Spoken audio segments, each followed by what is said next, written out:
And there you go. We're live. Good morning, everybody. Welcome to the Daily Whatever Show. I am Lawrence Winterman. I am Dana Dubois, and I'm here with my best friend. I'm here with my best friend. Oh my gosh, it's good to see you, Lawrence. It's good to see you too. I do not know what is going on with my skin. I'm very Yeah, red this morning. I have never looked more like Santa Claus than I do right now. truly, I want to tell you all my wishes right now. Yes, is it for a democracy that isn't shattering at the foundations? I mean, that and a new cashmere sweater, yeah. Oh, well, yeah. I'm Um, totally teasing. Of course, You that's can't what it afford a is. new cashmere sweater with the tariffs, with the price of cashmere in this economy. In this economy.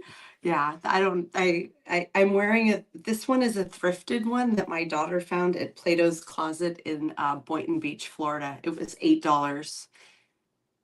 Wow, $8 sounds I, like a bargain for cashmere. it really was. Look behind me. Yes, there's an adorable tail wagging. You know what? My, I'm sad to learn that I am not the reason. My voice is not the reason that Kira shows up. I'd like to think it's part of the reason. I mean, Oh, she is like, that's that guy. I'm realizing my treats are in the other room. We'll see if she comes down or if I have to go get them because I don't want to have to get up.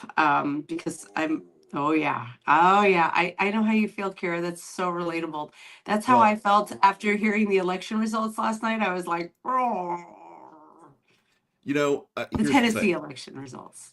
I know it's some good news because Afton of the Bain poll. did something absolutely amazing. Mhm. She narrowed the margin to basically just under 9 points in a district that's like plus 22 for Trump.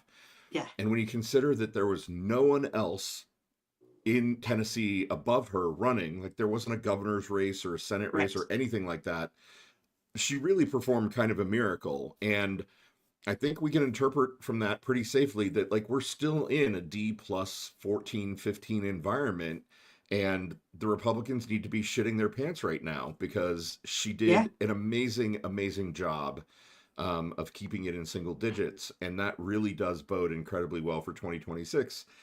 Unless the Democrats fuck it up by picking something stupid as their slogan, for example, like strong floor, no ceiling. Did we really pick that? Oh yeah, yeah. No, the National Democrats have decided that our theme that we're running on is strong floor, by which I only assume they mean pelvic floor because everyone's doing their Kegel exercises, and no I ceiling because we're camping. I don't know. okay, so the pelvic floor thing would make me slightly more enthusiastic about like showing up and everyone doing their Kegels. Right. That's like the least exciting and inspiring slogan. Strong floor. No, Strong floor, no ceiling. yeah, Come on, no, that's terrible. dudes. Like wherever you're workshopping that shit, like you're talking to the wrong people. That reeks of like, yeah, an agency and like way too many leaders above a certain level in the same room being like, well, I don't really like that. That's a little crazy. Why don't Yeah, we say us? We have some our footing beneath us, a strong floor. That's really going to resonate with the kids. yeah, yeah. Oh my God. Strong floor. No ceiling. Ugh, Uh, that Come that on. makes me angry. That's so Come on, you bad. guys. Try do better. Why don't they hire us, Lawrence? I mean, we could name it We could definitely come up with something better the than Daily that. Whatever Party. Like We can hold all of you. here's the thing. Whatever. I was joking earlier today. I was talking to Cliff, and Yeah. we were talking about this, and I was like if I think about it, I get it, right? It's Yeah. basically means like everyone needs a solid foundation and unlimited Yeah. opportunity. And then I was like, you know what? Solid foundation, unlimited opportunity is actually better Oh my God. than Yeah, strong it's floor, no ceiling. Or, what Afton actually ran on yesterday, which was like feed kids, fix roads, do good. Or I don't remember what the third thing was, pay but like, nurses like it was something about medical, like oh, right, pay right. Yeah. nurses. Yeah. Like, yeah. Fix hospitals or something, fund hospitals, yeah, Fund feed kids, hospitals. That fix sounds roads, right. fund hospitals. Jesus Christ, there you go. Winning message, guys. Right. No, solid floor. The floor. Yeah. That's So what we're dumb. So dumb. so dumb. You know what? I We're can gonna do only assume something. that they were lost in the fog of war, just like Pete Hegseth. What does like I read that post by David Schuster. It was just a note, not an article about sorry, you're walking in here with me because I can't deal I can't believe I put these away. What was I thinking last night? Truly, what were you thinking? I don't know. Sometimes I'm not.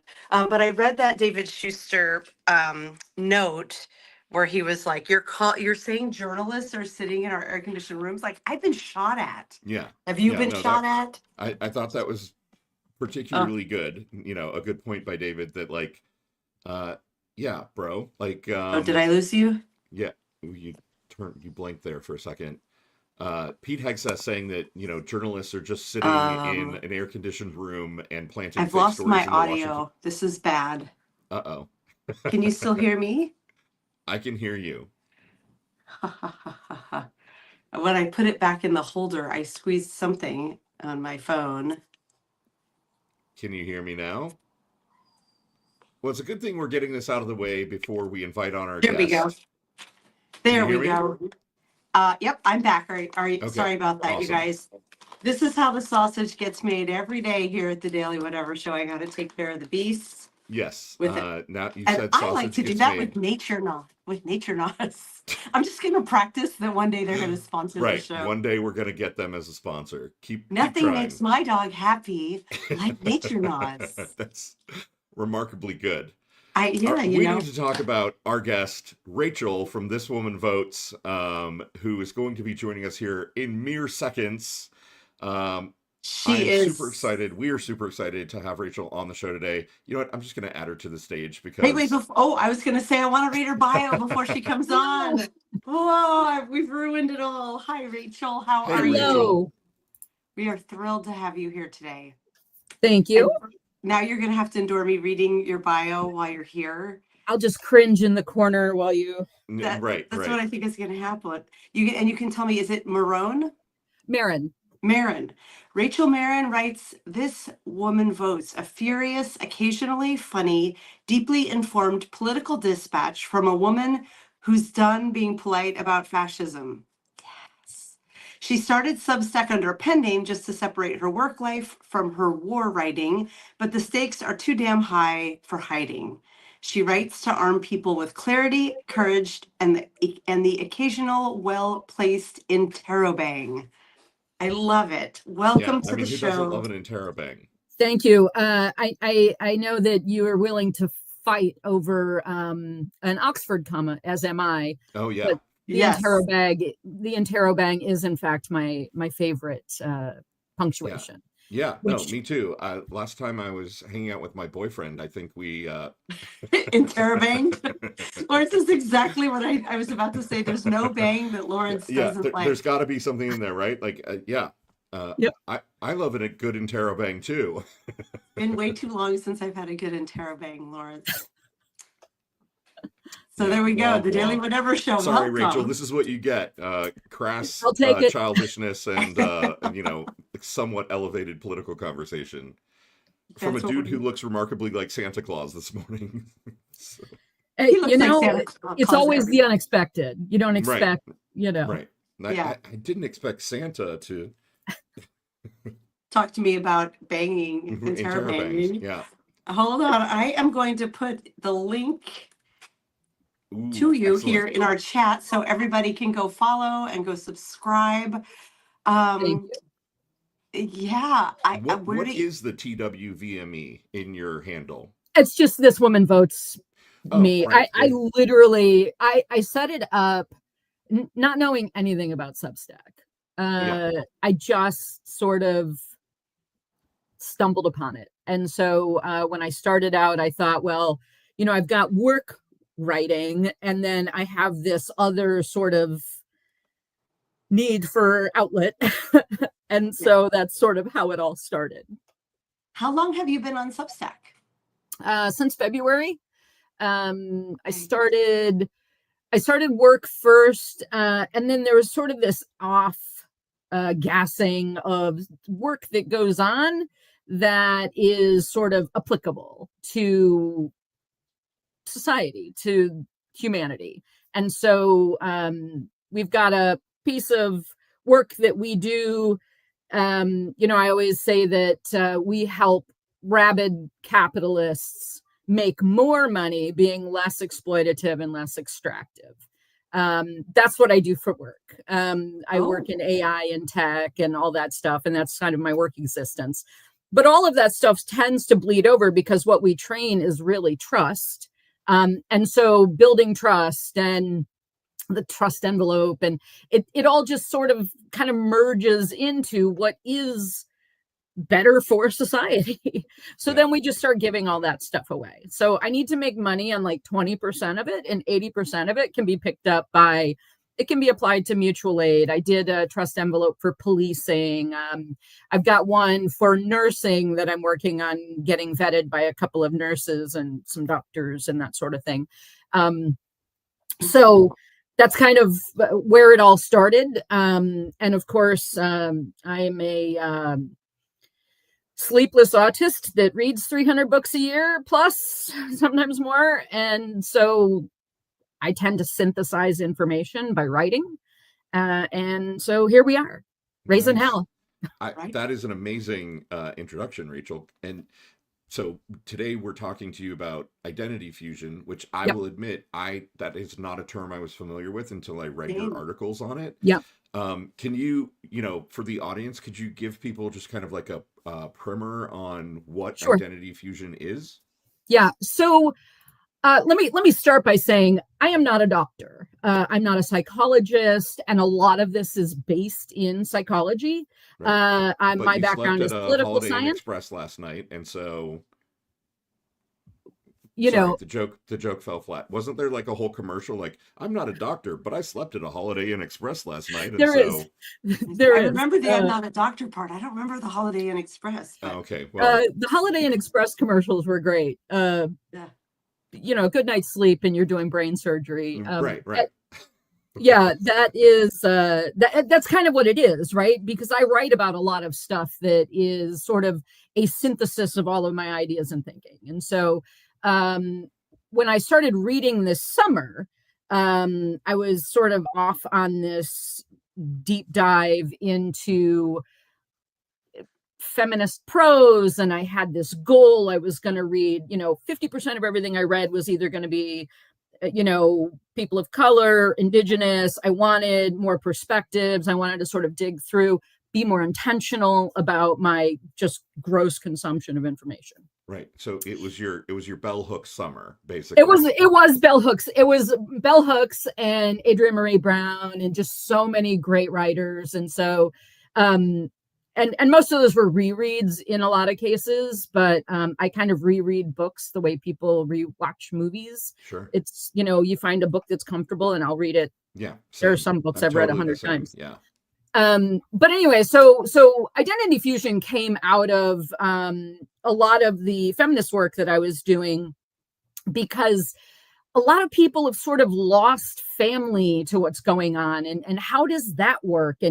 And so I started doing a lot of reading around the deeper dive into what's the difference? Why does the right fuse and the left doesn't fuse? Mm-hmm. And it isn't that the left doesn't fuse. It just requires an abandonment of intersectionality in order to fuse. So that's where, you start looking at the struggle for left-leaning spaces to even build coalition in a lot of places, because everybody's got their levers, right?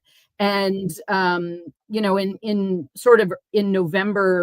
October, November of last year, we were looking at, there was a lot of like lefty messaging and tanky messaging and people willing to absolutely, even on the left side, just burn it to the ground. And I thought, well, this feels really uncomfortable and weird, and I don't understand what's going on. I'm 57 years old and still confused by freaking humanity. So one of us, right? Yeah. And so I started down sort of a lot of this reading, and what I started running across is this isn't new thinking. There's a Dr. Emil Durkheim. He was writing about this in the 60s. In the 60s, he called it mechanical solidarity. In the 90s, he came up with a term called collective effervescence, which is frankly offensively adorable, really, for such a toxic state. Collective effervescence. That's what the MAGA folks have. Well, I think it's darker than that. I think it starts to get toward like this idea of I'm part of this group, is sort of where the leftists live. And then I am this group is where MAGA lives. And once you start picking through sort of their willingness to sacrifice everything, including their own family, you have to see that any attack on your actual identity becomes an existential threat. And we all have sort of, coming out of the first term of Trump, you heard story after story after story of people losing family and people losing relationships because they could not understand what the heck was going on. And it is the identity fusion that is driving a lot of that, because you can't fact check identity fusion. Any attack on identity is existential. And so it gets like a violent rejection of those attacks. And they've talked a lot about one of the pieces that I read was about sort of this idea of the devoted actor, right? It takes identity fusion, it adds sort of sacred values. So then you start taking I'm a Republican and mashing it up against Christian extremism or Christian nationalism. So now I'm an American, I am a Republican, I am a Christian.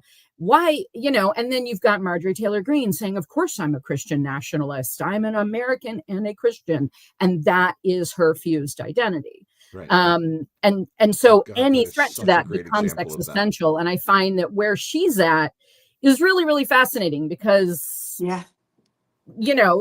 she's quitting and giving up. Is it because her fusion has fractured? Is one of the things that I'm curious about. I'm absolutely not bought on her. I think she's a heinous human being. But if her identity can crack, then it seems like there's a possibility that others can as well. Yeah.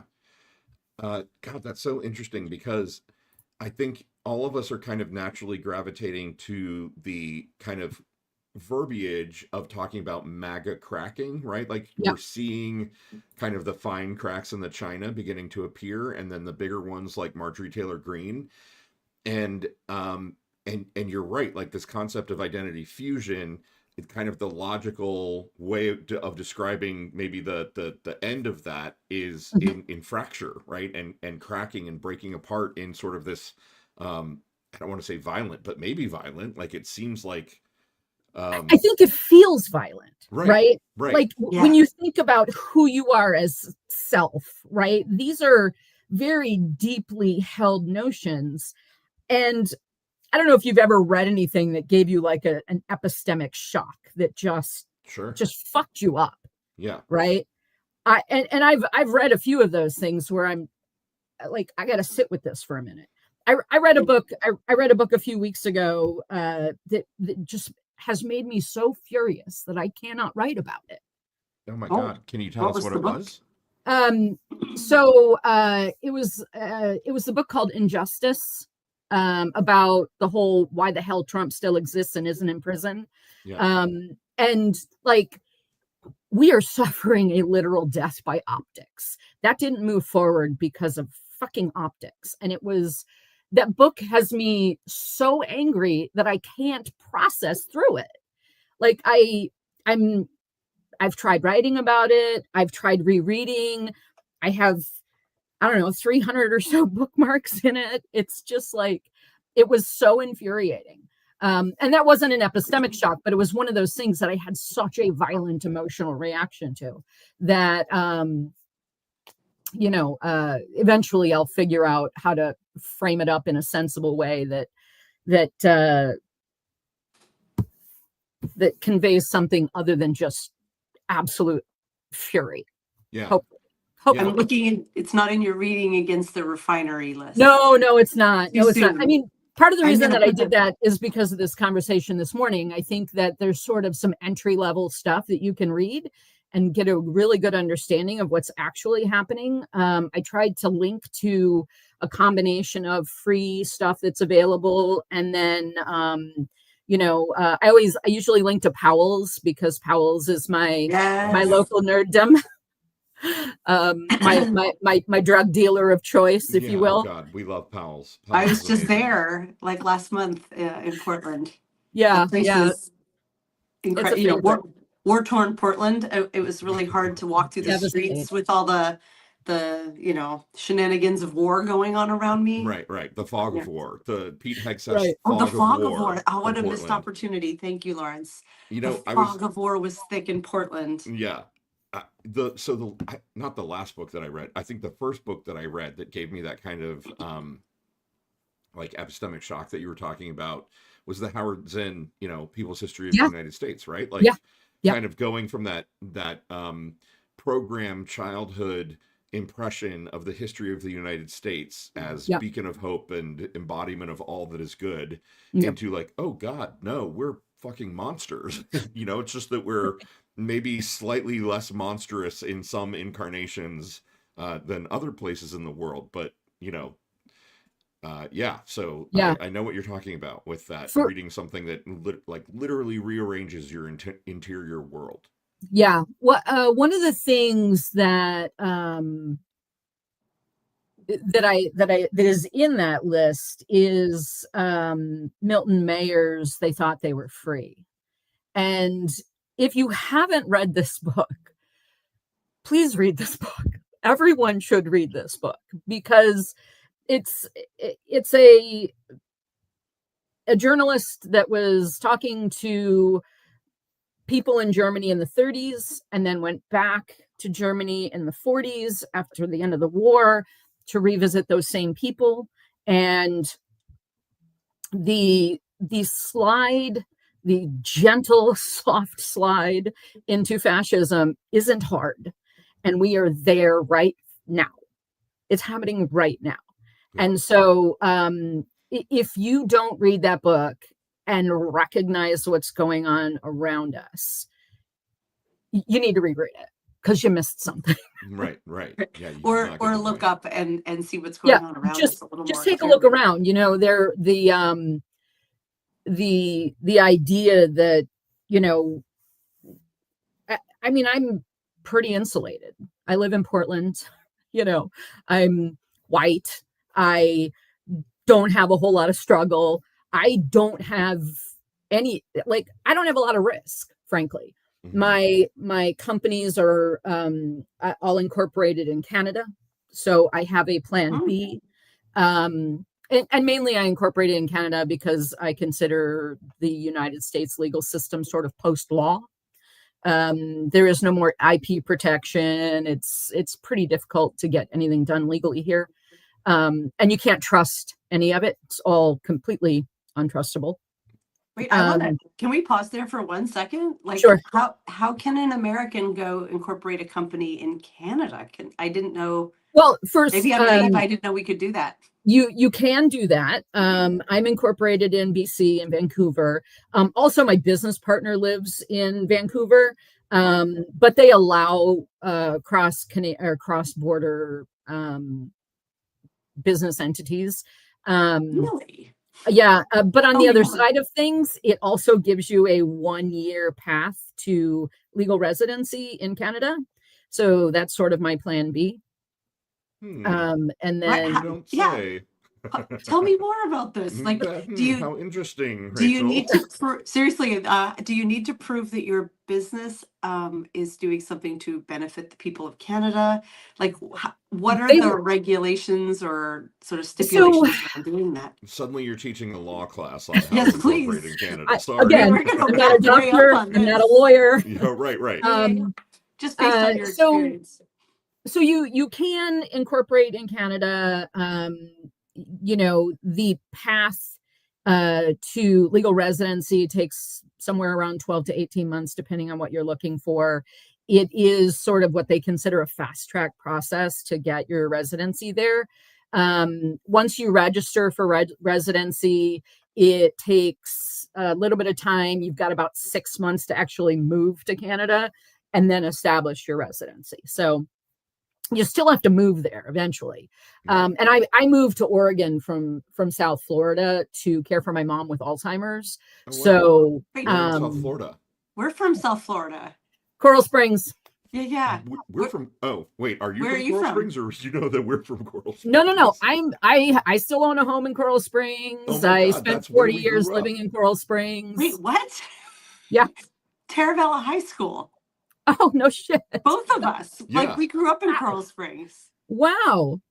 Yeah, I my place is right off of 99th, directly across the street from St. Andrew's Church.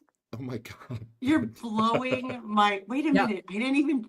Are we the same people? Honestly, I related? feel like we're only a couple years apart. And did you grow up in Coral Springs? So my parents divorced in the 70s, so Yeah. I split my time. My dad moved to Margate in like 76. Oh my God. And I would split I went to school in Wyoming, and then my parents needed to be 3,000 miles apart. Right, post-divorce. really So, far apart. yeah. My brother and I used to be like, we're the only bi-coastal people in Wyoming. If we could include, is there any body of water? in No, Wyoming? there's small bodies, very small bodies. Right, but, yeah. If you're standing yeah. by a pond, you're bi-coastal in Wyoming. Yep. That's amazing. You've just blown my mind. Yeah, Margate? I raised 7 kids in Coral Springs. All of them went to charter school. I didn't have any and my ex-husband works for Broward Schools. So, Oh my God. yeah. I'm freaking out. If you ever shopped at the Walden Books in the Coral Square Mall. Oh yeah. in the I used 80s, to live at the Barnes and Noble on 26th and University there. Yeah. Okay. So pre Barnes and Noble in God, In the when did I work 80s. there? Like 84 to 89, probably. Like, if you ever shopped in that Walden Books, we probably met because I worked there in high school. Yeah, I I knew you left looked Wyoming familiar. in 87 when I graduated, and then moved to Florida, and the rest is history. Yeah. My mom, I'm speechless. I'm like, wow.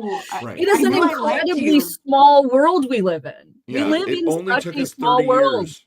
Oh It my only took us gosh. 30 more years to meet, Rachel. Yeah, I'm a city in the country girl. That was the slogan back in the 70s for Yeah. Coral Springs. Like, yeah, we moved there when I was very, very small, and Lawrence and I met in 4th grade.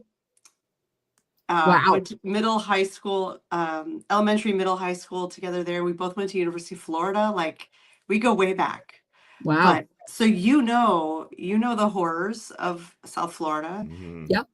And I gotta tell you, leaving South Florida is like breaking up with a bad boyfriend. Oh, It's God, like yeah. you both did don't it. realize how bad it was until you're outside looking in and realizing, oh shit, that was And bad. And And now, like I've still own my place in South Florida, or in Coral Springs.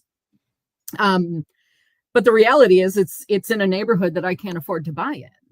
I bought in 2002, and I bought because elementary school was right around the corner, and everything I did was in 1 square mile of we could walk everywhere, and my grocery store was up on the corner, and Starbucks, bookstore, all that stuff. And now the bookstore is like a Trader Joe's or something, my son was telling me. oh, yeah. And the grocery store was a Publix, of course. Yeah. Well, it was originally an Albertsons.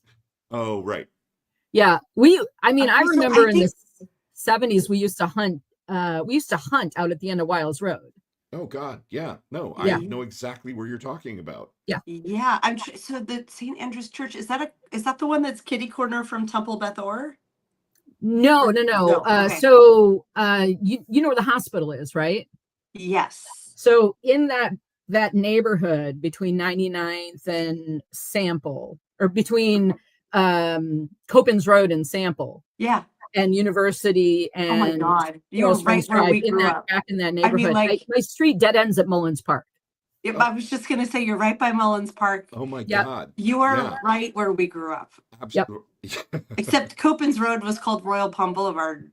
Right. Royal Because- Palm. I remember when my dad lived in Margate, Royal Palm didn't connect to Copans. It Oh my was God. it was Sorry, you guys. unconnected. And then when we went to Pompano Fashion Square Mall, before they opened Coral Springs Mall, Yeah. we Yeah. would go to Pompano Fashion Square, and you'd have to go down to Atlantic and then go up and then across. And Sorry, we're nerding out, you guys, but Yeah. No, Yeah. that's I fine. know. Like it's this just seriously got real so local like- real fast. Everybody leaves the chat. Yeah, my family is still in Florida, so I go back, not happily, but where my mom lives, there was a great like rainbow crosswalk. She's in a very she's in Delray Beach, so Yep. it's very funny that my almost 80-year-old mom was like, I'm not moving to 55 and over community. I'm moving to Delray Beach, the party area. But there's this beautiful, like, to me, it was always a touch point of like, it's okay in some parts of Florida, I guess. Because look at the rainbow crosswalk right here. And I haven't been back since this happened, but apparently DeSantis ordered it painted over. So it's gone. Of course he did.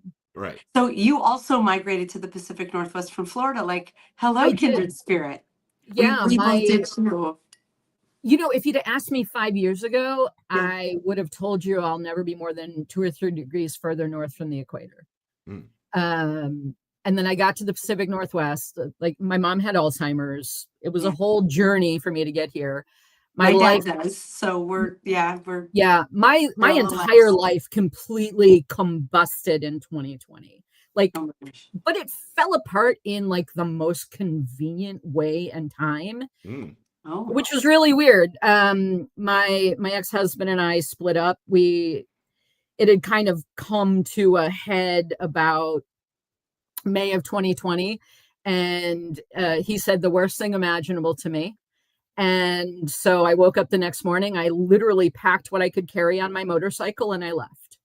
And my God. I rode to my cousin's house in Houston, Texas, and I spent about 18 months there, sort of getting my head right and figuring out what I was going to do with my life and decompressing from a 26-year marriage. And then I knew I was going to have to eventually move to Oregon and take care of my mom, because my mom had started getting really, really bad. She didn't understand the pandemic. She didn't know sort of a lot of she just wanted to go out and she wanted to drive her car, and her husband, who is genuinely one of the nicest, kind of sweetest men, locked her car in the garage because she had 4 accidents in 4 months. Yeah, right. Right. And so she went out and bought a gun because she was going to kill her oppressor. And I was like, well, shit, now I have to actually engage with this. Oh my God. Rachel, I am so sorry. That is a lot. Look, everybody's like, oh, Oregon, it's a blue state. First, absolute bullshit. But second, right. it's For an that open tiny sliver carry that- state. It's like you can walk in, like, have you you know when you take 26 out to the coast? Have you ever been out to the Oregon coast? Yeah, for sure. Right. There's a convenience store on your way when you turn over to go to Tillamook. Yeah. They have AR-15s in the convenience store. You can just walk in and buy guns and ammo and talking beer, and you know what I mean? I've stopped there. Yeah. Like, people do not understand how truly purple this state is. Well, you know? and like, or it's, kind of tying it back to the identity fusion and the Oregon in some of its original founding was originally supposed to be a white only state. White only state. We still have sundown towns. Yes. We still have sundown towns. Oh yeah. you know, and they want to keep their sirens for nostalgic purposes. It's historic. Fuck you and every horse you rode in on. Yes. Yeah. Oof. No, Oregon has a really weird history for all of the liberalness of Portland Yep. and Eugene, and maybe kind of sort of Bend. There's big chunks of that state where people literally, their lineage is of the people who migrated to Oregon in the intention of starting a Yep. whites only state. Yep. And That is those are the horrifying. parts of Oregon that want to join into Uber Jefferson. Idaho, right? Right? Or- The Jefferson movement. Right. Yeah, Yeah. to the south there's the Jefferson movement, and then on the east there's the Greater Idaho, Uber Idaho, whatever they're Right. calling it, initiative. I just want yeah. to be part of Canada. Oh yeah, absolutely. Yeah, Cascadia. Cascadia, Cascadia. Canada, America. America, whatever the fuck you're gonna Yeah. call it, right? Like I don't care. Pacifica, Yeah, I've I always just, assumed. look, I just want healthcare right, and freedom right, and decency. Bod- That's all I want. bodily autonomy. Let's just add that. You know, Bodily yeah, autonomy. bodily At least no. autonomy. You know, people Here who are don't those cringe taglines when for the you ask what Democrats. their pronouns are. You Yes. know, yeah. Yeah, I I don't want a strong floor. I can't even remember it already. Like strong floor, no ceiling. no Ra- ceiling. Rachel, did you hear? I as did. We were I did hear jabbering that. at the beginning. Yeah. What's your take? So, look, I think what Bain did was phenomenal, right? And I think you look at other candidates that are sort of taking approaches similar to that. It highlights the potential for fracture, of course, but like, what the heck is her name? I've just blanked on this candidate's name, but I just want to glance at it really fast Yeah, go because for it. I've been doing the Kate Compton Barr. She's running in North Carolina U.S. House. She is running in the Republican primary in a highly gerrymandered district, right? And so she's running in the Republican primary against a Republican. And she originally ran, I want to say 2 years ago, under the Kate Can't Win thing. Oh, right, I remember right? her. Yeah. And so I've been don't remember doing a series called Profiles in Progress, where I do a deep dive into everything I can find out online, whatever, about candidates who are running either Democrat, progressive, socialist. I don't really care about that. I just want to know that you aren't MAGA, basically. And I would prefer to highlight women, people of color, Indigenous. That's sort of the focus. I think we've done enough damage with the white men. Agreed. Someone in our chat, it's Musings, is asking, I'm in North Carolina, which district? Do you happen to know? So I'm U.S. looking. House NC 14. I will drop the link in the chat. I don't know if this will work or how that works. It did work. Look at you keeping up with the chat. I love that. Thank you. I'm trying. But I think that more and more people have got to run. If you look at Amanda Littman, who does the Run for Something group, I think that and this is going to sound ageist at 57, but I feel like I'm too goddamn old for it at this point.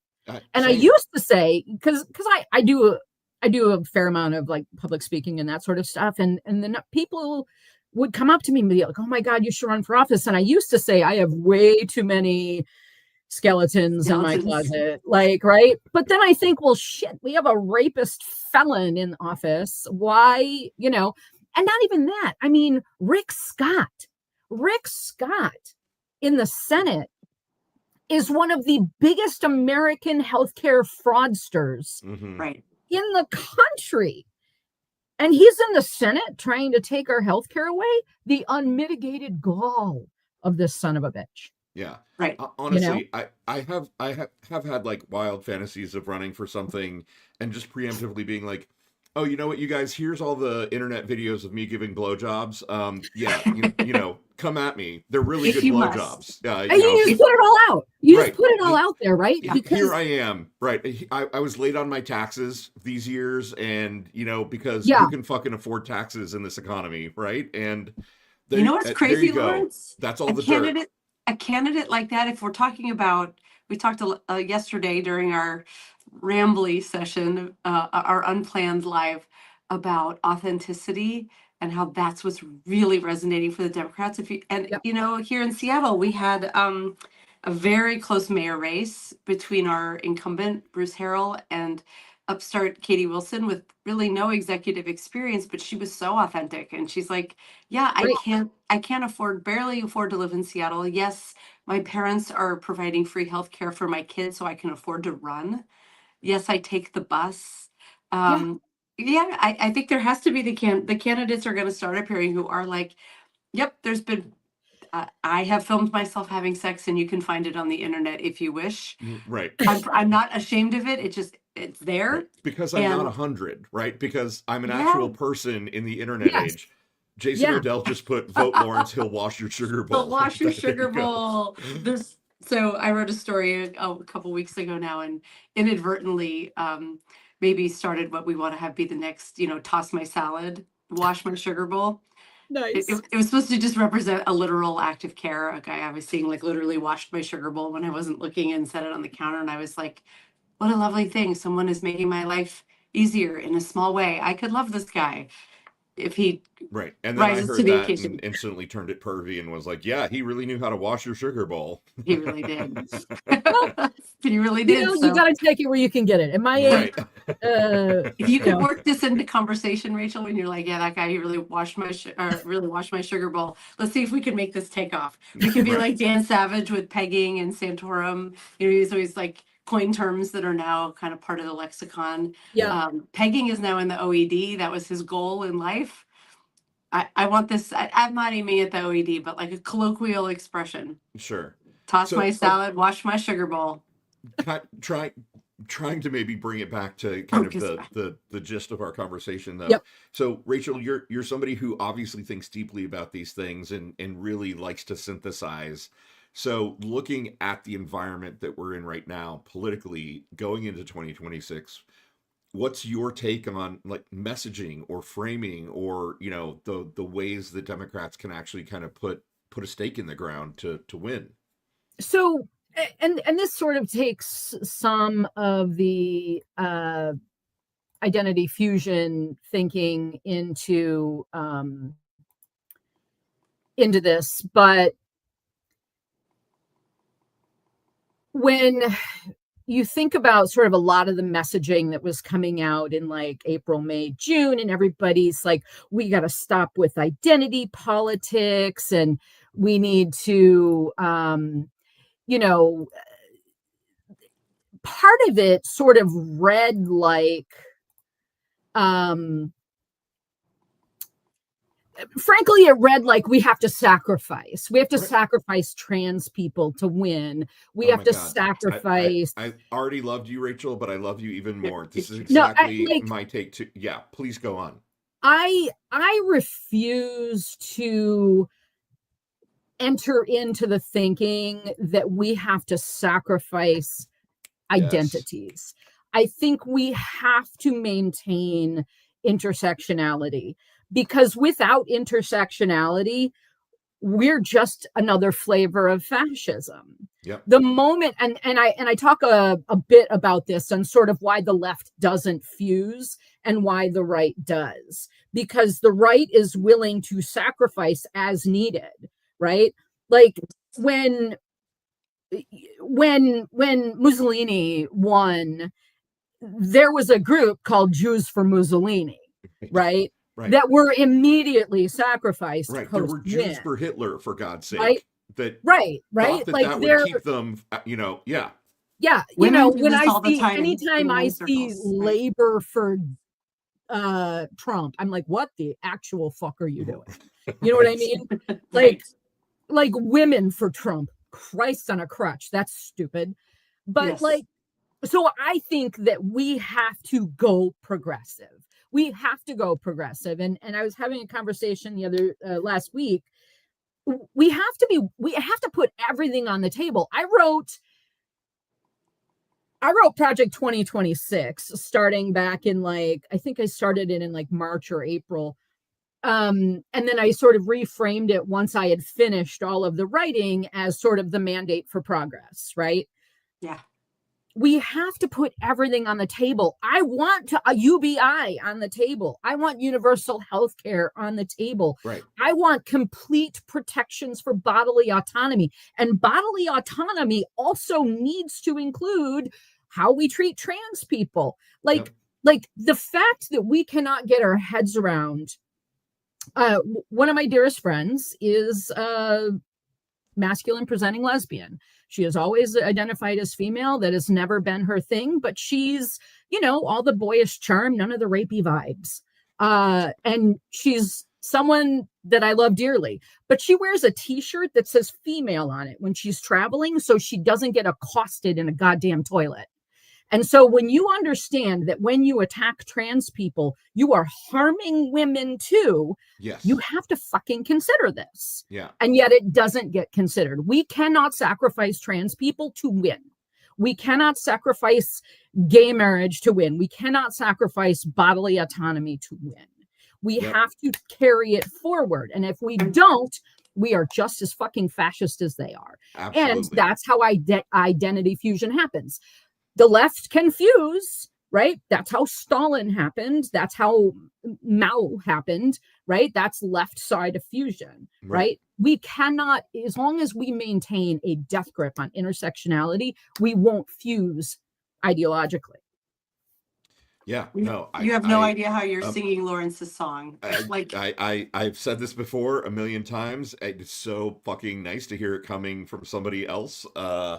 Yeah, I 100% agree. Like, there were so many people who, in the immediate aftermath of 24, were like, "Oh, identity politics killed us." And I was like, because of them, it did. Because of the right, because the right was like, "Oh my God, you guys, bathrooms and trans athletes," and like the response should, God.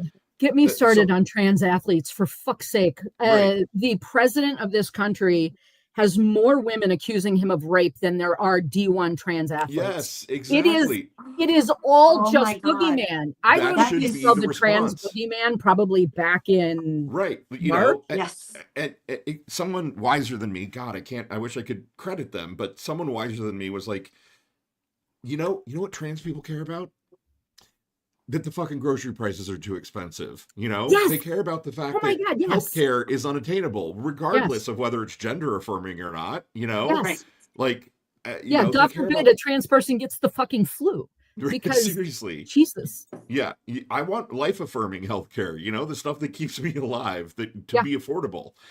These are the things we should be uniting around. And I want to underline and point back to what you just said about there are more women who have accused our president of sexual assault and rape than there are D1 trans athletes. Yeah. Because I do understand there have been individual cases I've seen where I'm like, very liberal, equitable folks here in Seattle who are like, these 3 kids on my daughter, on the opposing team to my daughter's blah, blah, came on and they're all 6'2" with this huge wingspan and they absolutely crushed my daughter's team. And even I'm given pause to that. And I'm like, yes, and we can't really have this conversation when this part of their rights, what's more important in this world, right? And you and then you get yourself all bent around the axle of the specifics where it's at a substantial level, at a really competitive, not like kids having fun level, it's a lower number than the number who've accused him of rape credibly. I didn't know that number was accurate. It was true. You very well researched. Numbers are very small. But that's human language that cuts to the chase, and that's what we're so bad at. Yeah. And oh my God, I love that statement. I think that would resonate really hard. I also want to say one thing that's clicking back a few as we're talking about this idea of fusion and identity, and how once something is your identity, you can't chip away at it because Yep. it's part of you. It's not your belief, it's you, who you are. And this isn't a book, but it's something a professor said to me in grad school that I have repeated over the years and on the show many times. He said it about smokers, because I went to grad school for speech therapy and we were working with a lot of smokers. And it was a way of like kind of stealing us for the reality that you're going to see people smoking out of their stoma holes and it's going to freak you out. Yeah. Right. Post-laryngectomy. And he said, most people would rather die than change a habit. And I have taken that to also click up to most people would die rather than change a belief. Yep. But as I'm thinking of it, I'm like, that's not true for all beliefs, but it is if it's your identity. If Yeah. it's your, if you're part of a fused identity, letting go of that identity is like, you'll crumble. The world that you knew, it's no longer just reading a book and having your mind blown. It's eroding the essence of who you are. And that's what we're up against, right? Yes. Like reading your stuff just made that also clear. How do we fight that? So I think there's a couple of things, you Yeah. have to sort of start with gentle questions, things like, did you see that this is happening? Because part of what happens in fused identity is their information stream becomes extremely narrow, right? Yeah. I was watching a TikTok, and it was during the shutdown, and this guy was just fully leaned into, what do you mean the government's closed? And he was inconvenienced by it because he had gone to an airport and there was a 3-hour wait to get through TSA. And the entire comment thread, all of the comments were like, what do you mean you don't know this?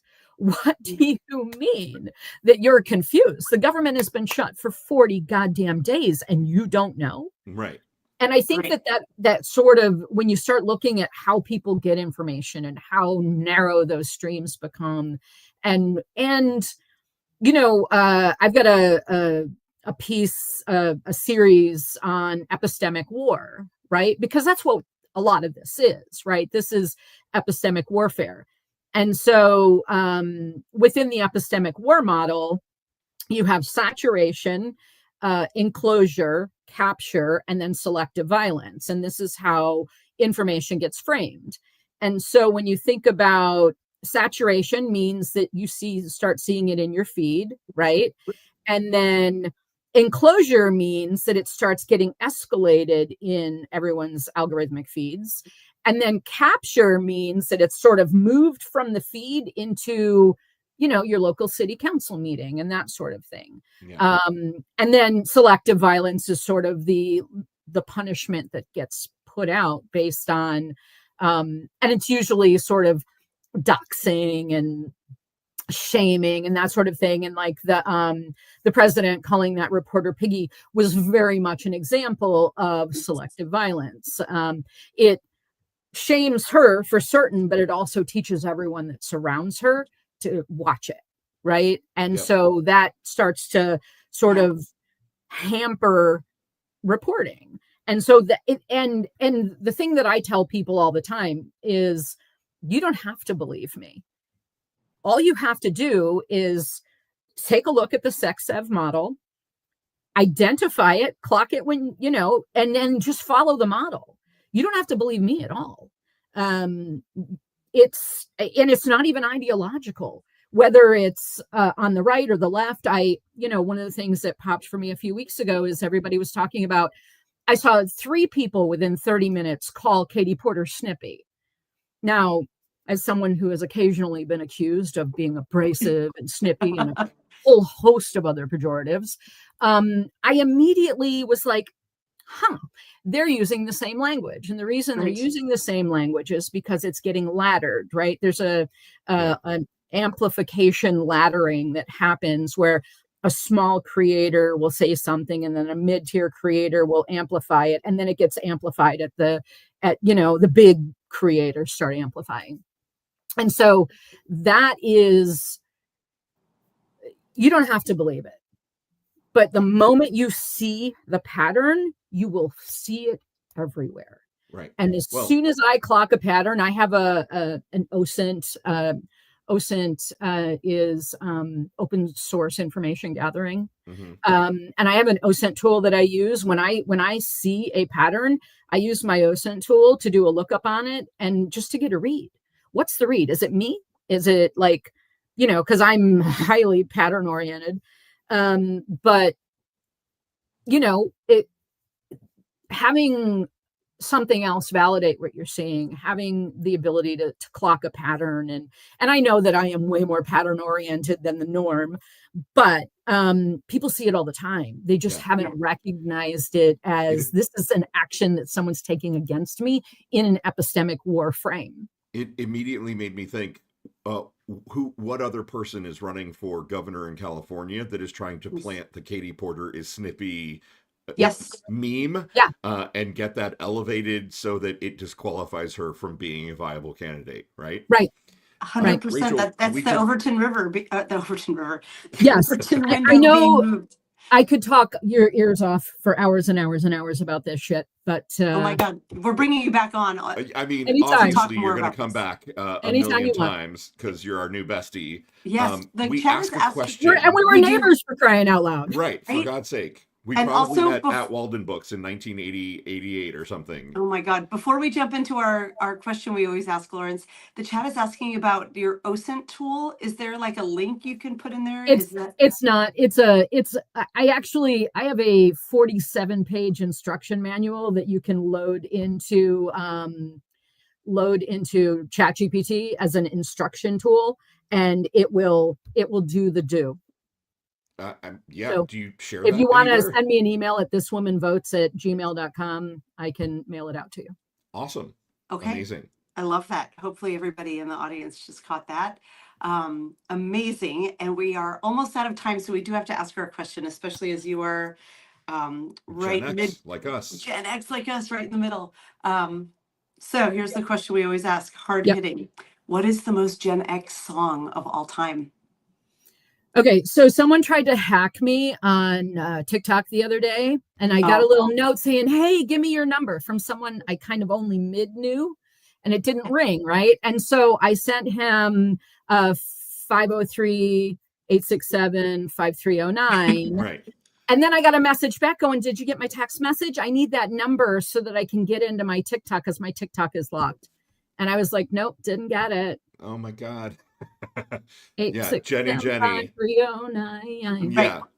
That's perfect.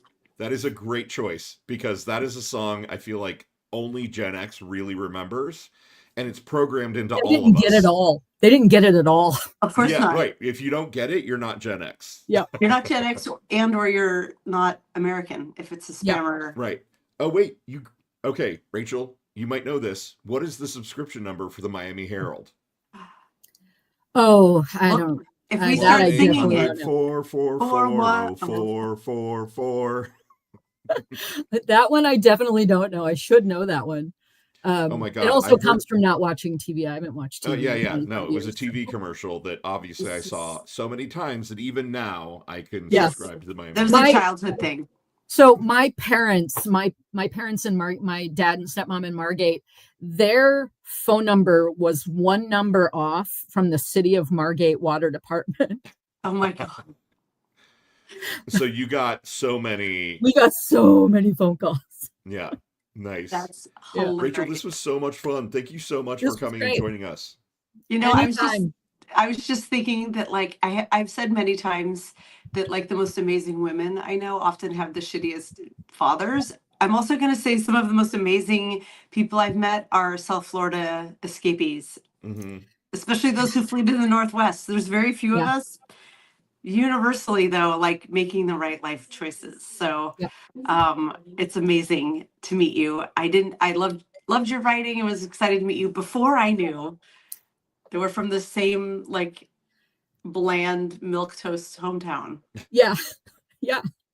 suburb, like TGI Fridays. Did you hang out at the TGI Fridays at the Coral Square Mall? No, we were a little more Sharkies because they allowed, and the cricket club, if you know, you know, because the cricket club allowed us in to drink at 14 years old. Oh, It was damn, it was I don't right. know.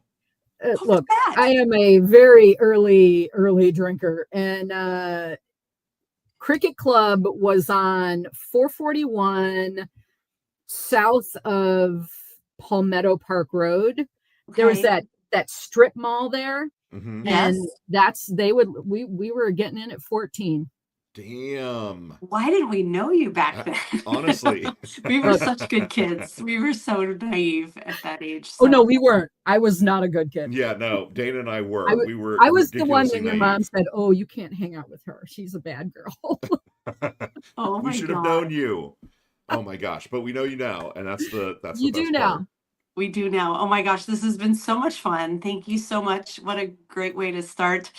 Well, for me at least, I'm starting my day, and you too here on the For West both Coast. of you, yeah. out on the Yeah. I West Coast. actually started at 3:30. I had a What?